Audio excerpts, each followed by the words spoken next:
J'ai demandé à Unia qui sont les 10 persos les plus forts de One Piece, voici ce qu'elle m'a répondu. Alors tout d'abord, au top 10, on retrouve Yamato, qui est donc la fille de Kaido. Elle manie le Haki des rois et un Zoan mythique. Elle a résisté seule à l'une des créatures les plus puissantes du monde, prouvant qu'elle est bien plus forte qu'une simple héritière. Dans le top 9, on a Portgas the Ace. Son pouvoir du feu et sa volonté inébranlable ont marqué l'ère précédente. Il n'a pas atteint son plein potentiel, mais il a combattu aux côtés des plus grands et déclenché la guerre la plus marquante du siècle. Au top 8, on retrouve Trafalgar Law. Son fruit OP Nomi lui donne un contrôle quasi divin sur l'espace et la matière. Ajoutez un Haki affûté et vous avez un combattant capable de tenir tête à un empereur. Au top 7, on trouve Akainu, le magma personnifié. Il ne recule devant rien, pas même face à Barbe Blanche. Sa force brute et sa détermination fanatique font de lui une arme vivante.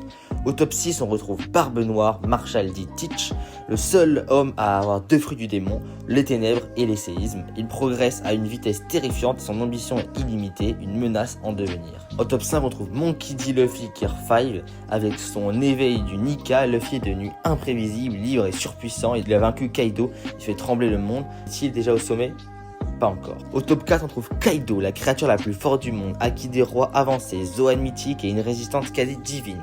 Il a tenu seul contre des dizaines de puissants adversaires, un véritable monstre. Enfin, on entre sur le podium. Au top 3, on trouve donc Shanks le roux, peu de combats mais un Haki monstrueux. Il a eu en échec Kaido, gelé l'amiral Ryokugyu d'un seul regard et terrassé Eustace D. Kid en un seul coup. Sa puissance est encore largement inconnue mais redoutée. Au top 2, on retrouve Goldie Roger, le roi des pirates, aucun fruit du démon, juste une maîtrise absolue du Haki. Il a conquis Grand Line, défié Barbe Blanche et laissé un héritage qui guide toujours le monde, un titan légendaire.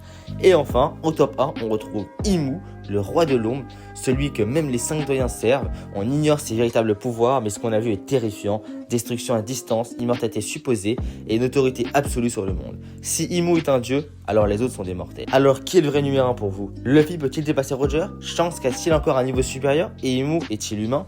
Dis-le en commentaire, like, abonne-toi et on se retrouve très vite. Le monde One Piece n'a pas encore révélé tous ses secrets. Ciao tout le monde, bye bye.